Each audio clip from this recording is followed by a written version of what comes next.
ॐ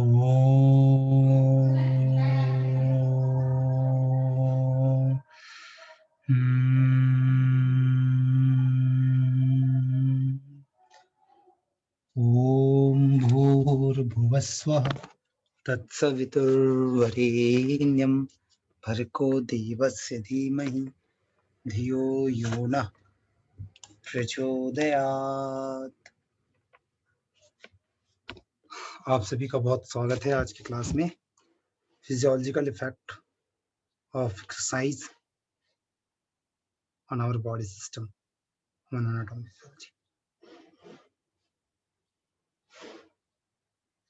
तो आज हम रिस्पायरेटरी सिस्टम को देखेंगे। रिस्पायरेटरी सिस्टम में क्या इफेक्ट करता है हमारे फिर कार्डियोवास्कुलर सिस्टम पे क्या इम्पैक्ट होता है योगा प्रैक्टिस का। देखिए, ड्यूरिंग योगा एक्सरसाइज के दौरान मैंने लास्ट क्लास में भी बताया था कि जो नॉर्मल कंडीशन में क्या होता है कि हमारे रेस्टिंग कंडीशन में 5 से 6 लीटर 5 to 6 लीटर एयर हम इनहेल कर लेते हैं। 5 to 6 लीटर एयर इनहेल कर लेते हैं नॉर्मल कंडीशन में। लेकिन जब एक्सरसाइज करते हैं तो यही हमारा जो इनहेलेशन प्रोसेस होता है 1 मिनट में 100 लीटर तक चला जाता है। 100 लीटर, सोचिए कितना टाइम्स बढ़ गया ये, लगभग अबाउट 20 टाइम्स बढ़ जाता है। ठीक है, 20 टाइम्स तक ये आपका ऑक्सीजन कैरिंग कैपेसिटी, ऑक्सीजन ये वेंटिलेशन प्रोसेस है वो बढ़ जाता है। तो मैंने लास्ट क्लास में बताया था ये भस्त्रिका और कपालभाति में ज्यादा देखा जाता है कि मिनट वेंटिलेशन बढ़ जाता है कि 1 मिनट में कितना वेंटिलेशन हो रहा है। ठीक है, और लास्ट क्लास में हमने डिस्कस किया था ऑक्सीजन कंजम्पशन क्या होता है, इंक्रीज होता जाता है। ऑक्सीजन कंजम्पशन मतलब क्या हुआ कि ऑक्सीजन का यूटिलाइजेशन बॉडी में, ठीक है, ये भी इंक्रीज हो जाता है हमारे बॉडी में। तो ये सारे टर्मिनोलॉजी आपको एग्जाम में लिखने हैं। ठीक है, ऑक्सीजन कंजम्पशन, मिनट वेंटिलेशन, ये सारे टर्मिनोलॉजी कोट करना है। ये चेंजेस आते हैं हमारे बॉडीज में। An average young mail resting oxygen consumption is about 250 ml पर मिनट। एक जो यंग मेल है वो 1 मिनट में कितना होता है उसकी जो ऑक्सीजन कंजम्पशन कैपेसिटी है वो 250 ml होता है। ठीक है, रेस्टिंग कंडीशन में, नॉर्मल कंडीशन। और जब यही जब योगा प्रैक्टिस करते हैं, मतलब एक्सरसाइज प्रैक्टिस करते हैं, एक्सरसाइज की बात की जा रही, एक्सरसाइज के दौरान हाई इंटेंसिटी एक्सरसाइज किया जा रहा है, जैसे फास्ट रनिंग है, 100 मीटर रेस है, तो उसमें उसकी जो ऑक्सीजन कंजम्पशन है वो कितना इंक्रीज हो जाता है, 5000 मिलीलीटर पर मिनट। क्या हो जाएगा, 5000 मिलीलीटर पर मिनट। ये कितना बढ़ गया, ये भी बहुत टाइम्स बढ़ जाता है। ठीक है, तो इस तरह से हम देखते हैं कि एक्सरसाइज करते हैं, योगा प्रैक्टिस करते हैं, उस दौरान हमारा जो ऑक्सीजन कंजम्पशन है वो बढ़ जाता है, ये जो कि एक गुड साइन है हेल्थ का। इंक्रीज इन पल्मोनरी वेंटिलेशन, हमारा पल्मोनरी वेंटिलेशन भी बढ़ जाता है, जिससे क्या होता है कि हमारा जो कॉम्बिनेशन ऑफ टाइडल वॉल्यूम है, रेस्पिरेटरी रेट है, ये इंक्रीज हो जाता है। ऑक्सीजन अपटेक को इंक्रीज कर देता है और कार्बन डाइऑक्साइड को आउटपुट को देखिए, कार्बन डाइऑक्साइड का आउटपुट ज्यादा होता है और ऑक्सीजन का अपटेक इंक्रीज हो जाता है। मतलब कार्बन डाइऑक्साइड बॉडी से बाहर निकलेगा और ऑक्सीजन अपटेक बढ़ेगा। ठीक है, लास्ट क्लास में हमने क्या डिस्कस किया था, रिस्पायरेटरी रेट। रिस्पायरेटरी रेट और ब्रीथ रेट में क्या डिफरेंस है, कौन बताएंगे?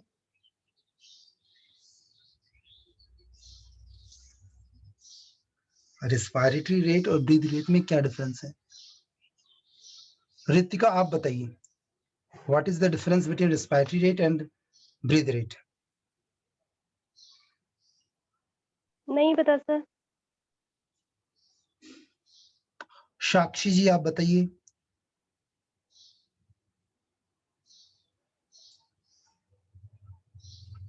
प्रिया शर्मा आप ट्राई कीजिए।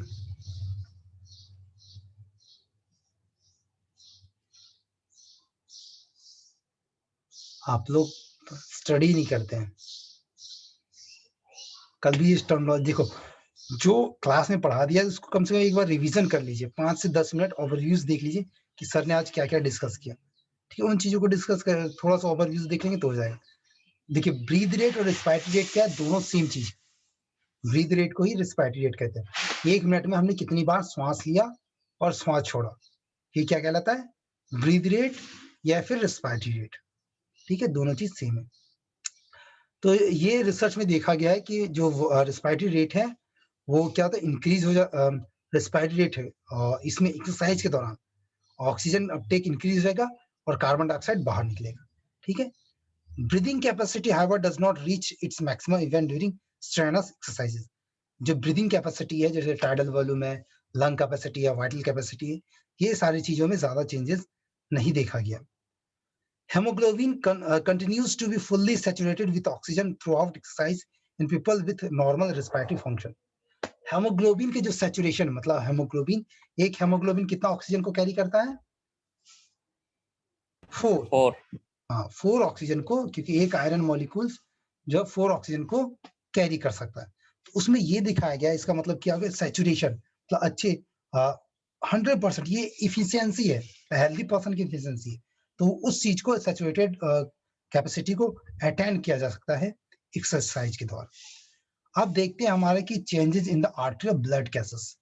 जो हमारे ब्लड गैसेस हैं, हम अभी क्या पढ़ रहे हैं, रिस्पिरेटरी सिस्टम पे क्या इफेक्ट पड़ता है। तो गैसेस में क्या चेंजेस आएगा, है ना, अलग अलग गैसेस हैं, उनका बॉडी पे क्या इफेक्ट होगा। तो हम किस पे आर्टरियल, जो आर्टरीज है उसमें जो ब्लड है उसमें पीएच लेवल में क्या डिफरेंस आएगा उसको देख करेंगे। फिर पार्शियल प्रेशर ऑफ O2, ये क्या है, पार्शियल प्रेशर ऑफ O2।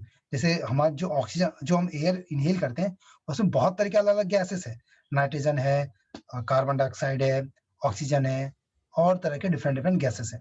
तो हर एक गैस का अपना प्रेशर होता है, उसे पार्शियल प्रेशर कहते हैं। Partial pressure of O2, partial pressure of CO2 exercise के दौरान देखा गया कि डिक्रीज होता है। ठीक है। और जो आर्टरियल पार्शियल प्रेशर है, आर्टरियल पार्शियल प्रेशर ऑक्सीजन है, वो हमेशा इंक्रीज हो जाता है। क्यों? हाइपर वेंटिलेशन की वजह से, ब्लड का फ्लो बढ़ जाने की वजह से। फॉल तो हाइपर वेंटिलेशन अलाउ इट में eventually fall at high work rates. तो हाइपर वेंटिलेशन की क्या होगा कि जो आर्टरियल प्रेशर है ऑक्सीजन का, वो राइज हो जाएगा स्लाइटली, क्योंकि हाइपर वेंटिलेशन जो हमारे बॉडी में होती है, बहुत ज्यादा गैस के एक्सचेंज होते हैं, वो थोड़ा डिक्रीज हो जाएगी अगर वर्क रेट ज्यादा बढ़ गया तो, कैपेसिटी से ज्यादा बढ़ गया तो। ठीक है। और जितने भी हम विगरस एक्सरसाइज करते हैं उस दौरान हमारे जो सफिशिएंट ऑक्सीजन हमारे बॉडी में मिल रही है, तब तो ठीक है, क्रेब्स साइकिल कंप्लीट होगी। अगर नहीं मिल रही है तो क्या होगा, हमारी क्रेब्स साइकिल कंप्लीट नहीं हो पाएगी। और हमारी क्रेब्स साइकिल में हमने दो चीज देखा था कि एनारोबिक रिस्पायरेशन स्टार्ट हो जाएगा और हमारे जो बॉडी में पायरुवेट है, फिर एमिनो एसिड है, और फिर फैटी एसिड है, उनका कन्वर्सन होने लगेगा। ठीक है। तो ये सारी कंडीशन, ग्लाइकोलाइसिस का कंडीशन हमने देखा था लास्ट क्लास में। अब ये क्या होता है, the increase Reliance of on glycolysis result in increase in accumulation of lactic acid. क्या हमने लास्ट क्लास में डिस्कस किया था, जब भी हमारे बॉडी में ऑक्सीजन की कमी होती है तो लैक्टिक एसिड का फॉर्मेशन, एक्युमुलेशन ज्यादा होने लगता है। ठीक है। with which initially leads to an increase in PaCO2। ये PaCO2 का फुल फॉर्म कौन बताएंगे?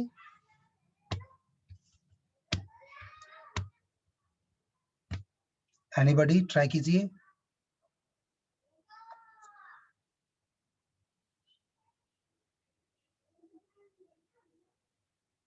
आपकी एनाटॉमी और फिजियोलॉजी थोड़ा स्ट्रॉन्ग करना चाहिए, स्टडी कीजिए आप सभी, थोड़ा मेहनत कीजिए। PaC2 क्या होता है कि, हाँ,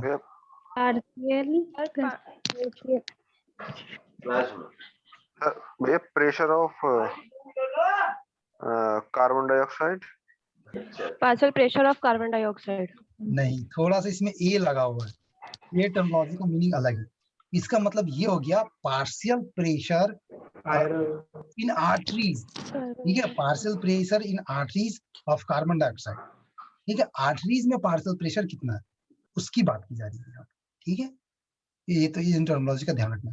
However, this is contracted by the stimulation of ventilation. Ventilation क्या होगा? In stimulation of ventilation and as a result of partial pressure of arteries, CO2 is decreased. तो जो आर्टरीज में जो पार्शियल प्रेशर है कार्बन डाइऑक्साइड का, वो decrease हो जाएगा, और जो ऑक्सीजन का वो तो इंक्रीज होगा ही। So this provides some respiratory compensation for further lactic acid production and prevents decline in blood pH. ये बॉडी का क्या होता है कि बॉडी का ब्लड पीएच डिक्रीज नहीं होनी चाहिए, उसको रोकने के लिए लैक्टिक एसिड को प्रोडक्शन को कंट्रोल करने की कोशिश की जाती है हमारे body, which remains nearly constant during moderate exercise. हम जब मॉडरेट एक्सरसाइज करते हैं उस समय ऑक्सीजन जो डिमांड है वो फिल हो जाती है। अब योगा में यही डिफरेंस है। योग में क्या होता है कि हमें ज्यादा एनर्जी की, हम आराम से स्थिर से बैठे होते हैं, ज्यादा कैलोरी बर्न नहीं होता, करते हैं कि ऑक्सीजन इंटेक बढ़ा देते हैं। ऑक्सीजन हम फोर्सफुल तरीके से इनहेल करते हैं, एक्सहेल करते हैं, तो वो उसका बेनिफिट तरीका है। माइक ऑन रहेगी है।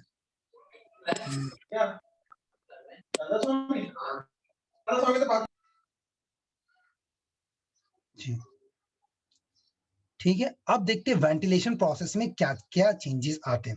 वेंटिलेशन मतलब क्या हो गया, गैस एक्सचेंज, एक जगह से दूसरी जगह पे पास में। ठीक है, तो वेंटिलेशन जो प्रोसेस है वो लगातार कंटिन्यूअस चलती रहती है एक्सरसाइज के दौरान, और ये हमेशा इंक्रीज होती रहती है। और जैसे रैपिडेशन होती है, the rapid rise in ventilation on the at the onset of exercise throughout the attribute to motor center activities and afferent impulses from the proprioceptors of the limbs, joints and muscles। ये किस चीज की बात कर रहे हैं, proprioception, PNF stretching. ठीक है, पीएनएफ स्ट्रेचिंग में क्या होता है कि हमारे नर्वस सिस्टम है और जो हमारे न्यूरोमस्कुलर जंक्शन है उसको ध्यान में रखते हैं, उसके इफेक्ट्स को सेंट्रल नर्वस सिस्टम के कनेक्शन के साथ जो भी अवेयरनेस के साथ प्रैक्टिस की जाती है उसकी बात किया जाता है पीएनएफ स्ट्रेचिंग। ठीक है, तो इस मैकेनिज्म के आधार पे क्या होता है कि हमारे बॉडी का जो आर्टियल ऑक्सीजन है और जो कार्बन डाइऑक्साइड, दोनों की सफिशिएंटी को पूरा करने की कोशिश किया जाता है। अब नॉर्मलिटी आती है, उसको सफिशिएंट पूरा करने की कोशिश किया जाता है। तो ये जो प्रोसेस होता है वो किस पे डिपेंडेंट होता है, कैमो रिसेप्टर, हमारे जो नीमोटैक्सिक सेंटर है, जो हमारे ब्रेन का कौन सा एरिया है जिसका नाम है नीमोटैक्सिक सेंटर, जो हमारे क्या कहते हैं रिस्पायरेटरी सिस्टम को कंट्रोल करता है। कहाँ पे होता है, पोन्स एंड मेडुला, ब्रेन का पार्ट है, ब्रेन का पार्ट है ये, मिड ब्रेन का, पोन्स एंड मेडुला, इसी में कैमो रिसेप्टर होते हैं। ये जो रिसीव कर लेते हैं कि हमारे बॉडी में क्या एयर की कमी है कि ज्यादा है, उसी के अकॉर्डिंग बॉडी रेस्पॉन्स करती है कि हमें फास्टफुल इनहेल करना है, एक्सहेल करना है, हमारे कार्डियक आउटपुट को बढ़ाना है, ब्रीथ रेट को बढ़ाना है, ये सारे हमारा ब्रेन डिसाइड करता है। हमारा ऑटोनॉमिक नर्वस सिस्टम जो है वो डिसाइड करता है। ठीक है, कि किस समय कब इंक्रीज करना है, कब डिक्रीज करना है। ठीक है, अब देखते हैं कि कार्डियोवास्कुलर सिस्टम पे क्या इफेक्ट देता है हमारा एक्सरसाइज। ठीक है, तो substrate and oxygen requirements of working skeletal muscles, जो हमारे ऑक्सीजन रिक्वायरमेंट्स है स्केलेटल मसल्स को थोड़ा ज्यादा होती है एज नॉर्मल कंडीशन में, रेस्टिंग रिक्वायरमेंट्स में, रेस्टिंग कंडीशन से हमारे ऑक्सीजन की बॉडी की डिमांड ज्यादा होती है जब हम एक्सरसाइज करते हैं। तो रेस्टिंग कंडीशन में क्या होता है कि blood flow to the muscle usually from 2 से 4 2 to 4 ml ब्लड का फ्लो होता है रेस्टिंग पोजीशन ब्लड मसल्स में। ठीक है, blood flow to the muscles में 2 to 4 मिलीलीटर ब्लड का फ्लो होता है। ठीक है, तो पर 100 ग्राम मसल्स में पर minute, but might increase to nearly 100 ml। Nearly जब एक्सरसाइज के दौरान क्या होना चाहिए, ये इंक्रीज हो जाता है, 100 ml तक बढ़ जाता है। रेस्टिंग कंडीशन में क्या होता है, 2 से 4 ml तक ही ब्लड प्रॉपर सप्लाई होती है, जबकि जब हम एक्सरसाइज करते हैं तो उसका जो ब्लड फ्लो है वो 100 मिलीलीटर तक बढ़ जाता है। ठीक है, पर 100 ग्राम मसल्स का, 100 ग्राम मसल्स है उसमें 100 मिलीलीटर एयर ब्लड का फ्लो होगा। ठीक है, जब हम मैक्सिमम इंटेंसिटी के साथ कोई एक्सरसाइज करते हैं तो। ठीक है, या अगला टर्मिनोलॉजी है वैसोडायलेटरी मेटाबोलाइट्स, एएमपी। एएमपी का फुल फॉर्म क्या है, कल की क्लास में हमने डिस्कस किया था, एडेनोसाइन मोनोफॉस्फेट, क्या है, ठीक है, एएमपी। और हाइड्रोजन, पोटासियम, फिर PO4। ठीक है, तो इनके जो ये जो केमिकल्स हैं, जो ये रेडिकल्स हैं, ठीक है, ये जो एलिमेंट्स हैं, इनके अलग अलग रिएक्शन से बॉडी में चेंजेस आते हैं। ठीक है, वासो कंस्ट्रिक्शन और वासो डायलेशन, यहाँ पे दो टर्मिनोलॉजी की बात खास कर किया जा रहा है। वैसोडायलेटरी एक्टिविटीज, जो वैसोडायलेशन मतलब क्या हो गया, वैसोडायलेशन में क्या हो गया, ब्लड वेसल्स का डायलेट होना, उनकी डायमीटर का इंक्रीज होना। ठीक है, उसे क्या कहते हैं, वैसोडायलेटर। तो ये जो मेटाबोलाइट्स है, जैसे मोनोफॉस्फेट है, हाइड्रोजन, पोटासियम, और ये क्या करते हैं, वासोडायलेशन का काम करते हैं, इनके साइज को इंक्रीज करते हैं, आर्टरीज के, वेन्स के, इनके साइज को, ब्लड वेसल्स के साइज को इंक्रीज करता है। जबकि जस्ट इसके अपोजिट वासो कंस्ट्रक्शन कौन करता है? दो हार्मोन है, नॉरएपिनेफ्रिन, एपिनेफ्रिन, ये क्या करते हैं? वैसो कंस्ट्रक्शन करते हैं, जो हमारे इसके जो साइज है ब्लड वेसल्स के उसको डिक्रीज कर देता है। ठीक है, और जैसे जैसे पीएच हमारा डिक्रीज होगा, हमारा temperature shift of oxygen dissociation, आपने पढ़ा होगा oxygen dissociation curve. Neha Shekhawat ji बताइए, what is oxygen dissociation curve for haemoglobin?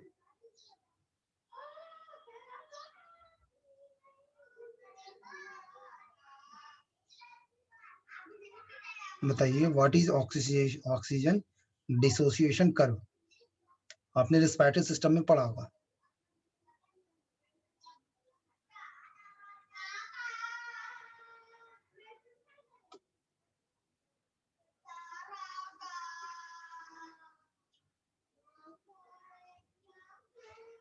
चलिए मैं बता देता हूँ। और कोई बताना चाहेगा? Shivam, Somdeep? No sir. Sir इसमें जो हीमोग्लोबिन और ऑक्सीजन का रेशियो होता है, तो अगर ऑक्सीजन कम हो जाएगा हीमोग्लोबिन के अंदर तो वो नीचे की ओर घटने लगेगा, और अगर ऑक्सीजन ज्यादा रहेगा, हीमोग्लोबिन में प्रॉपर रहेगा, ऑक्सीजन हीमोग्लोबिन सही तरीके से तैयार होगा तो वो ऊपर की ओर जाने लगेगा। ये एक ऐसा कर्व है जो ये क्या शो करता है?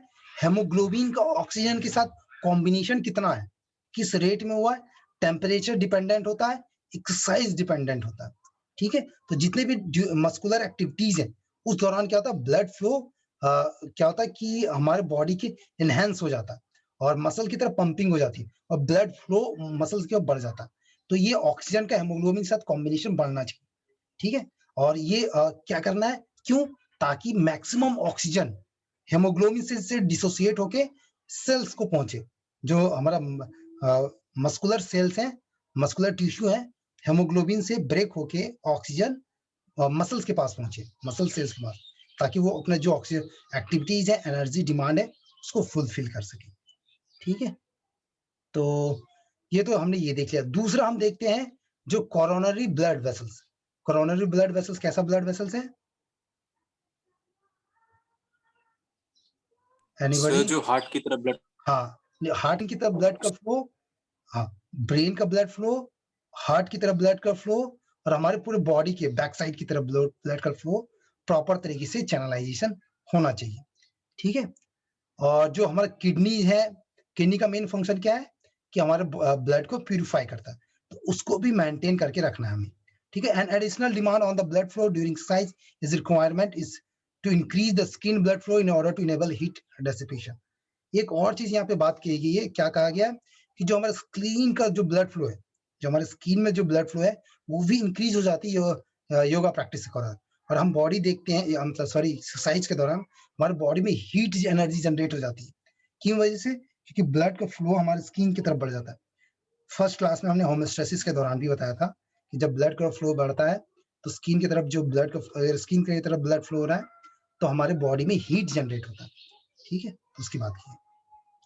तो ये सारी चीजें अलग अलग बॉडी पे इम्पैक्ट देता है। अब लास्ट टर्मिनोलॉजी जो मेजर टर्मिनोलॉजी है, कार्डियक आउटपुट, बॉडी टेम्परेचर और ऑक्सीजन कैरिंग कैपेसिटी, इन चीजों को हम देखते हैं। ठीक है, मेजर फैक्टर है। हम इस पे आगे आ जाते हैं। Maximum oxygen consumption. ऑक्सीजन का हमने क्या आपको लास्ट क्लास में बताया था कि योगा प्रैक्टिस के दौरान, प्राणायाम के दौरान ऑक्सीजन कंजम्पशन बढ़ जाता है। ठीक है, एक्सरसाइज के दौरान भी बढ़ जाती है। As work rate is increased oxygen uptake increases linearly. जैसा वर्क रेट हमारा बढ़ेगा ऑक्सीजन कंजम्पशन इंक्रीज हो जाएगा। However, there is an upper limit to oxygen uptake and therefore above a certain work rate oxygen consumption reaches a plateau. एक fix rate तक ही oxygen consumption हमारा बढ़ सकता है, उसके बाद रेट जो है वो फिक्स हो जाएगा। This is term the maximal oxygen Uptake. क्या? VO2 max, maximum oxygen Uptake. इसको कैसे रिप्रेजेंट करते हैं? VO2 से। ठीक है, a considerable amount of research has focused on the factors that limit oxygen Uptake, जो ऑक्सीजन अपटेक को लिमिट करता है, इसके लिए खास अभी रिसर्च चल रहा है। एक और चीज मैं दिखाना चाहूंगा, आप ध्यान से देखिए, आपके लिए लेके ये आप सबको ये टर्मिनोलॉजी पता होना चाहिए।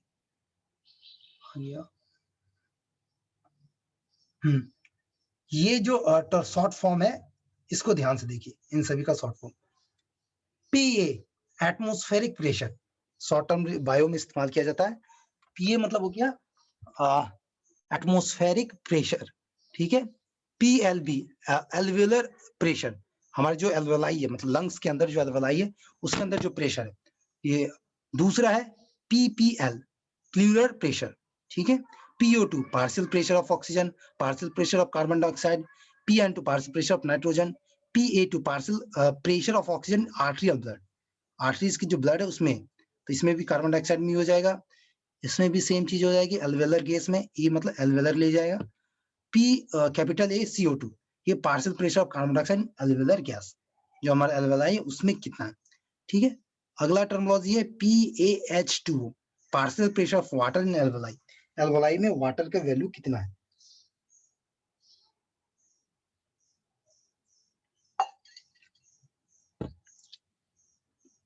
R respiratory exchange ratio, Q cardiac output, ठीक है। CO2 concentration of oxygen, CV2 concentration of oxygen in mixed venous blood, veins के जो ब्लड है उसमें ऑक्सीजन कितना है, ठीक है।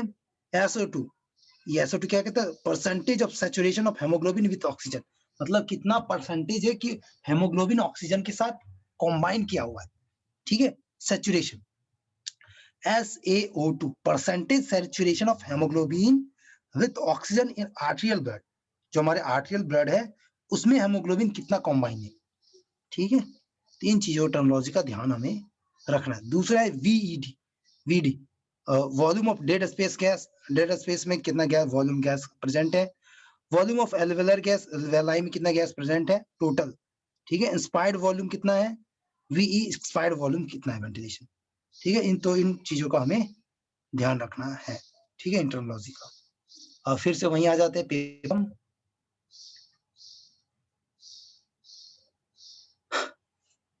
तो अब देखते हैं पल्मोनरी सिस्टम में क्या होता है।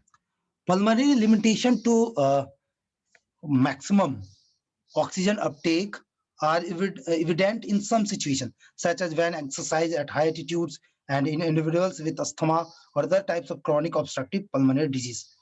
Obstructive pulmonary disease क्या होता है?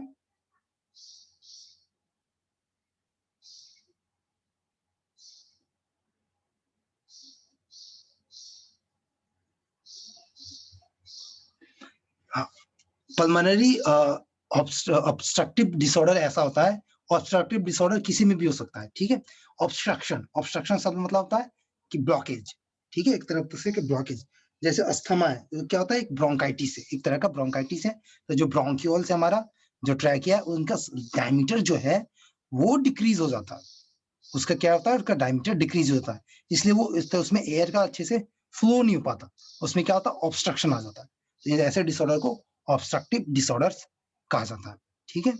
तो ये इसमें ये क्या कहना है कि जो हमारे जब हाई एल्टीट्यूड में, मतलब ऊंचाई में पहाड़ों के ऐसे जगह पे चले जाते हैं, या फिर ऐसे पेशेंट जिनको अस्थमा होता है, तो ऐसे कंडीशन में क्या होती है कि हमारी जो पल्मोनरी लिमिटेशन है, जो ऑक्सीजन कंजम्पशन का लिमिटेड है, वो लिमिट हो जाता है, ठीक है, डिक्रीज हो जाता है, क्योंकि वहां पे ऑक्सीजन कम हो जाता है, हाई एल्टीट्यूड में ऑक्सीजन की कमी होती है, ठीक है।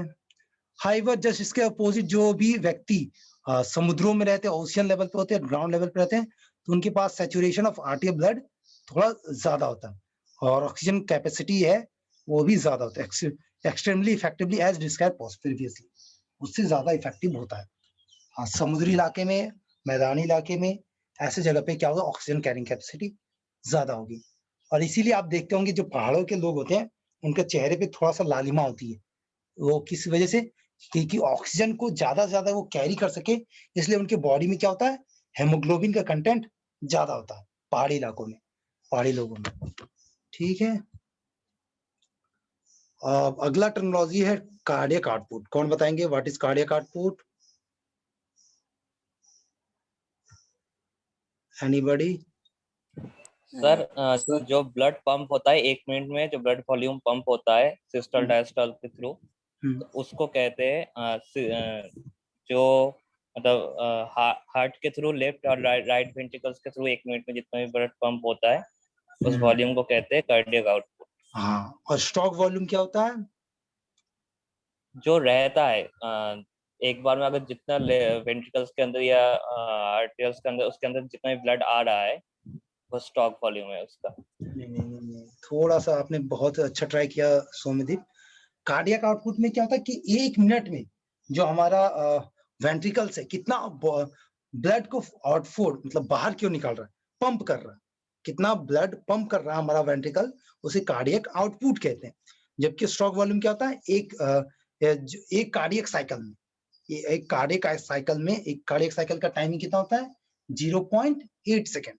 तो 0.8 सेकेंड में कितना वॉल्यूम वेंट्रिकल निकाल रहा है उसे क्या कहते हैं, स्ट्रोक वॉल्यूम। ठीक है, थोड़ा सा ये डिफरेंस है। ठीक है, तो as described usually endurance training results in the increase in the cardiac output through the increase stroke volume. क्या होता है कि जो भी हम योगा प्रैक्टिस करते हैं उससे हमारे क्या होता है, कार्डियक आउटपुट बढ़ जाता है, क्योंकि उससे हमारा स्ट्रोक वॉल्यूम इंक्रीज होगा तो कार्डियक आउटपुट भी इंक्रीज होगा। ठीक है, 0.8 सेकेंड में जो हम स्ट्रोक वॉल्यूम जितना अमाउंट आता है उसको मल्टीप्लाई कर देते हैं। स्ट्रोक वॉल्यूम कितना होता है नॉर्मल कंडीशन में 70 ml। क्या होता है स्ट्रोक वॉल्यूम, ये जो 0.8 सेकेंड है उसमें 70 ml ब्लड हमारे हार्ट से पास आउट हो जाता है, और 1 मिनट में उसी को 0.8 को 70 से मल्टीप्लाई करेंगे तो कितना आ जाएगा, लगभग 5 लीटर के आसपास आ जाएगा। तो एक जो हमारा कार्डियक आउटपुट है 1 मिनट में वो कितना है, 5 लीटर के आसपास है।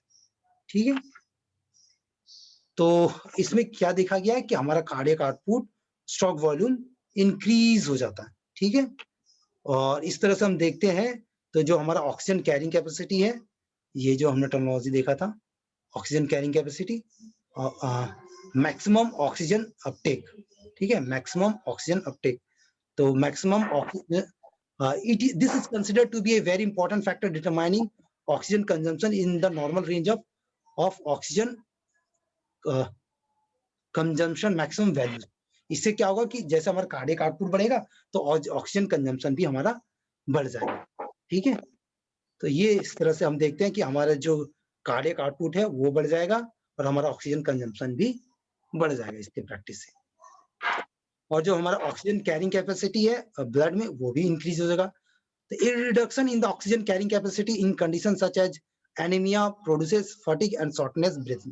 अगर हमारी ऑक्सीजन कैरिंग कैपेसिटी डिक्रीज हो जाएगी तो ये कंडीशन कब होगा, एनीमिया कंडीशन में। ये कब होगा एनीमिया, मतलब एनीमिया की कंडीशन क्या होता है, हमारे हेमोग्लोबिन कम हो जाती है। जब हमारी बॉडी में हेमोग्लोबिन ही कम होगा, क्योंकि ऑक्सीजन को कैरिंग करने वाला फैक्टर कौन है, हेमोग्लोबिन। हेमोग्लोबिन ही ऑक्सी हेमोग्लोबिन बनाता है। ठीक है, हेमोग्लोबिन ही ऑक्सीजन से कंबाइन करता है। तो यहाँ पे क्या होगा फैक्टर आपको ध्यान रखना है कि एनीमिया जैसे डिसऑर्डर में ऑक्सीजन कैरिंग कैपेसिटी डिक्रीज हो जाती है। जबकि एथलीट्स या फिर जितने भी एथलीट्स होते हैं जब वो रनिंग प्रैक्टिस करते हैं उनके रेड ब्लड सेल्स की जो some athletes have tried to increase red blood cells levels by removing, sorting and then reinfusing them. This method of blood doping has been shown to improve oxygen uptake to 10%. अब देखिए उसमें क्या कोशिश की जाती है कि जो किसी भी एथलीट की जो कैपेसिटी है अगर वो चेक करना है कि बिना उसे दौड़ाए हम चेक करना चाहते हैं कि किसको हमें ओलंपिक में लेना चाहिए, कौन किसका कैपेसिटी ज्यादा होगा, तो हम उसको क्या करेंगे, जिसकी मैक्सिमम ऑक्सीजन कैरिंग कैपेसिटी ज्यादा होगी वो मैक्सिमम तरीके से डेवलप हो सकेगा। इसके लिए लोग स्टेरॉइड भी लेते हैं, अलग अलग तरह से ब्लड डोपिंग करते हैं। ठीक है, स्टेरॉइड लेते हैं।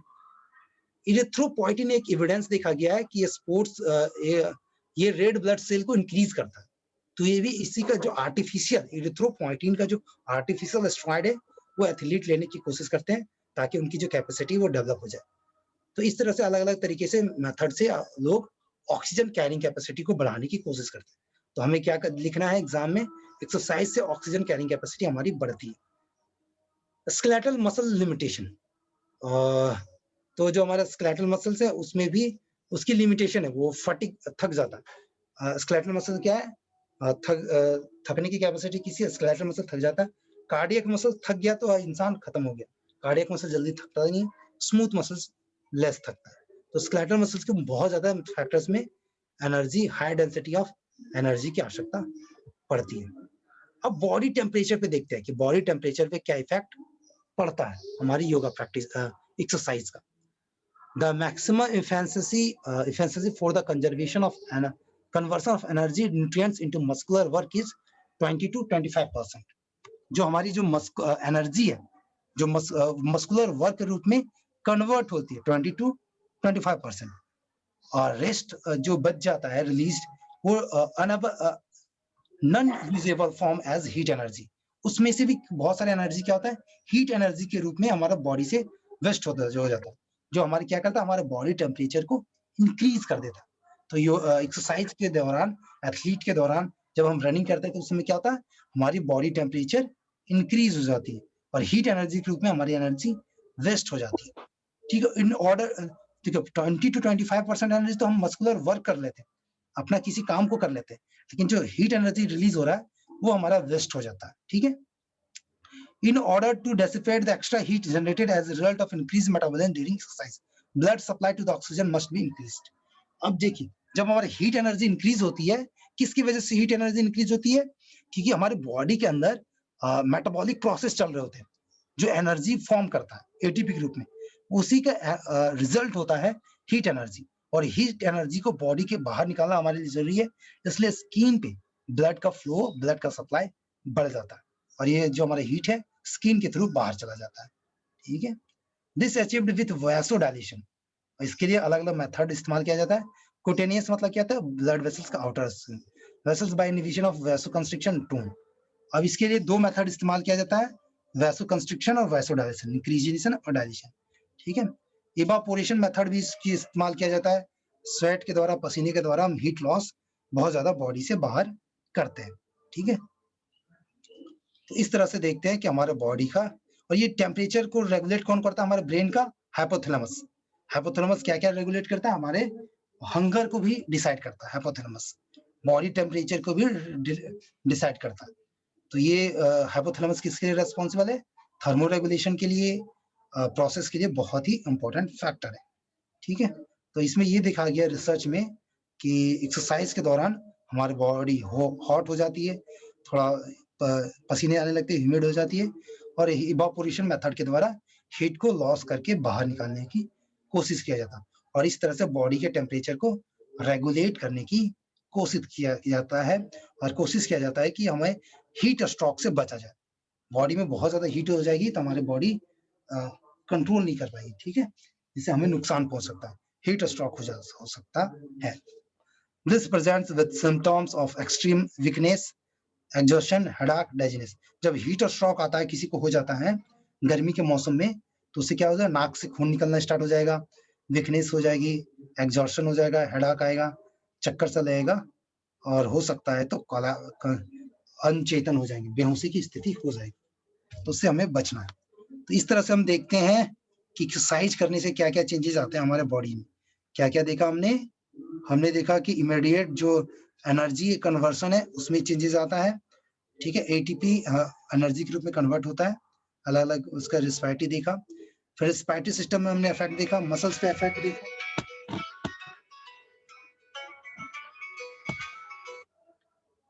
ठीक है, फिर हमने रेस्पिरेटरी सिस्टम में ये देखा कि हमारा जो ऑक्सीजन कैरिंग कैपेसिटी है वो बढ़ जाती है, वेंटिलेशन प्रोसेस बढ़ जाता है, हमारे जो ऑक्सीजन जो इनहेल करने की कैपेसिटी है वो 10-20-20 टाइम्स बढ़ जाता है एक्सरसाइज के दौरान।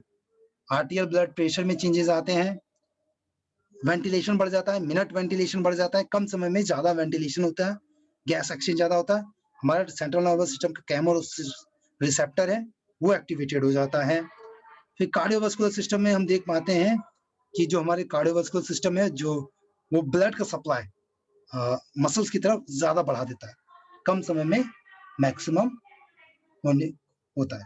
ठीक है, जो 2 ml से वो सीधा 100 ml तक बढ़ जाता है। ये हमने रिसर्च पेपर में देखा।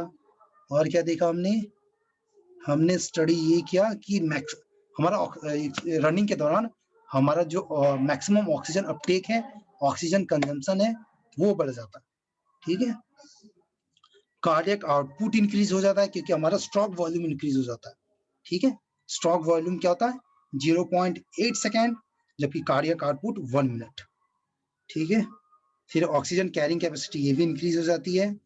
स्केलेटल मसल की कुछ लिमिटेशन है कि वो अपने कुछ ज्यादा देर तक काम नहीं कर सकता, उसकी वो थक जाता है। ठीक है, माइटोकॉन्ड्रिया की लिमिट है, जबकि कार्डियक मसल्स की कोई लिमिट नहीं है।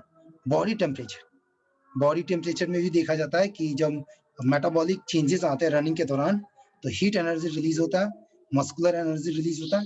तो 20 to 25% तो हमारे मस्कुलर एनर्जी में यूज हो जाता है, जबकि बाकी जो रेस्ट ऑफ एनर्जी वेस्ट हो जाता है हीट एनर्जी को कंटिन्यू करने में। ठीक है, तो इस तरह से हीट एनर्जी को हमारा स्किन ब्लड सप्लाई के थ्रू उसे नॉर्मलाइज करने की कोशिश करता है स्वेटिंग के थ्रू।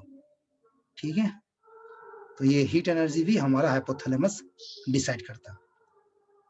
ठीक है,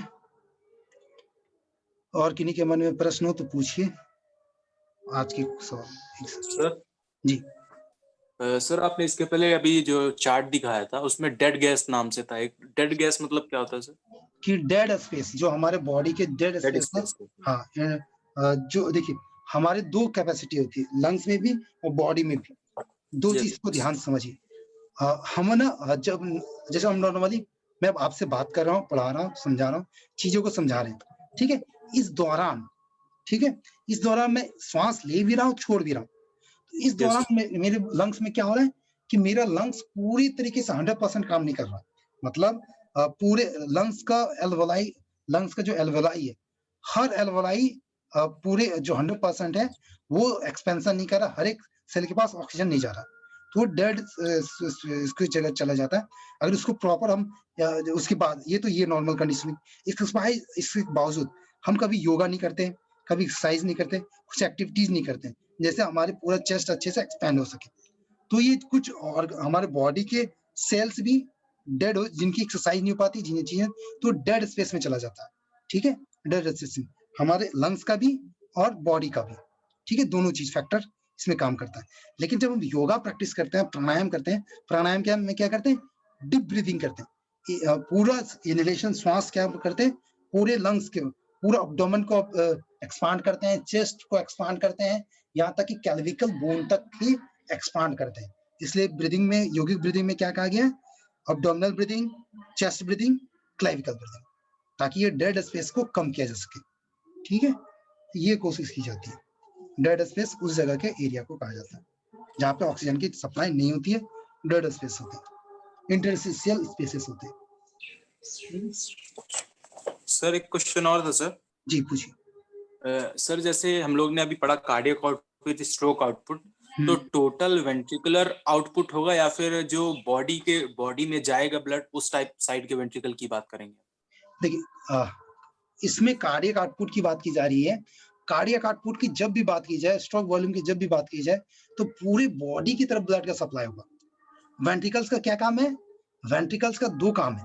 ठीक है, वेंट्रिकल्स क्या करते हैं कि जो हमारा लेफ्ट वेंट्रिकल है, लेफ्ट वेंट्रिकल क्या करता है, हमारा जो लेफ्ट वेंट्रिकल है, ध्यान समझिए, लेफ्ट वेंट्रिकल क्या है कि उसमें ऑक्सीजनेटेड ब्लड होता है। ठीक है, यस सर, तो बॉडी की तरफ जाएगा, पूरे बॉडी को ब्लड सप्लाई करता है। लेफ्ट वेंट्रिकल पूरे बॉडी को ब्लड सप्लाई करता है, और पूरे किसके थ्रू, एओर्टा के थ्रू। ठीक है, एओर्टा के थ्रू। हाँ, एओर्टा के थ्रू। एओर्टा भी बाइफरकेट होता है, एक अपर की ओर जाता है, एक लोअर एक्सट्रीमिटी की तरफ जाता है। ठीक है, तो पूरे बॉडी को सप्लाई करता है ब्लड का।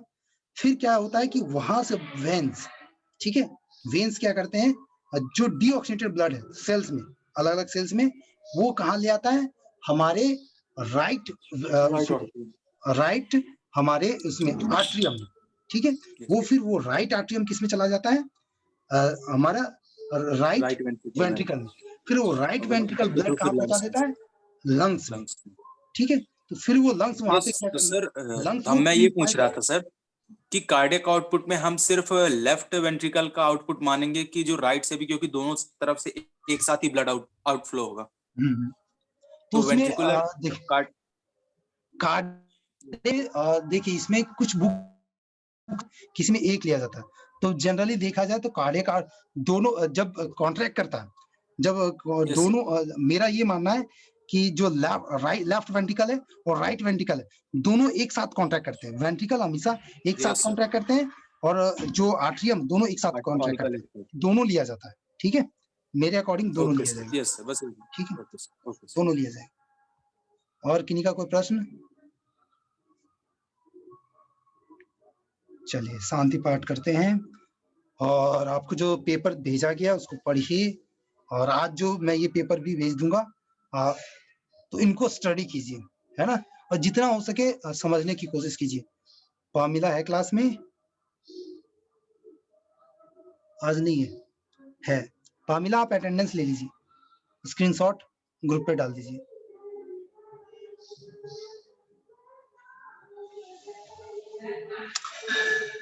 तो ये टर्मिनोलॉजी है जो बहुत ज्यादा, ये जो सारी टर्मिनोलॉजी है ना, ये मेडिकल डॉक्टर्स को पढ़ाया जाता है, उनके एमबीबीएस के सिलेबस में होता है।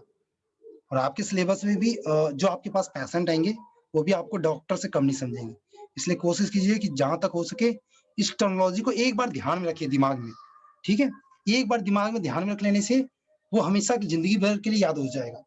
कभी भी आप इस चीजों को देखेंगे तो हाँ दिमाग में आ जाए कि हाँ ये चीज हल्का सा हमने पढ़ा था, ये चीज ये हो सकता है।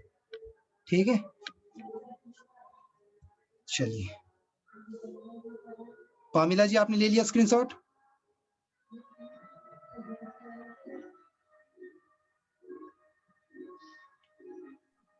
Yes sir. ओके, बहुत बहुत धन्यवाद आपका, आप सभी का नमस्कार, प्रणाम। ओम सर। Thank you.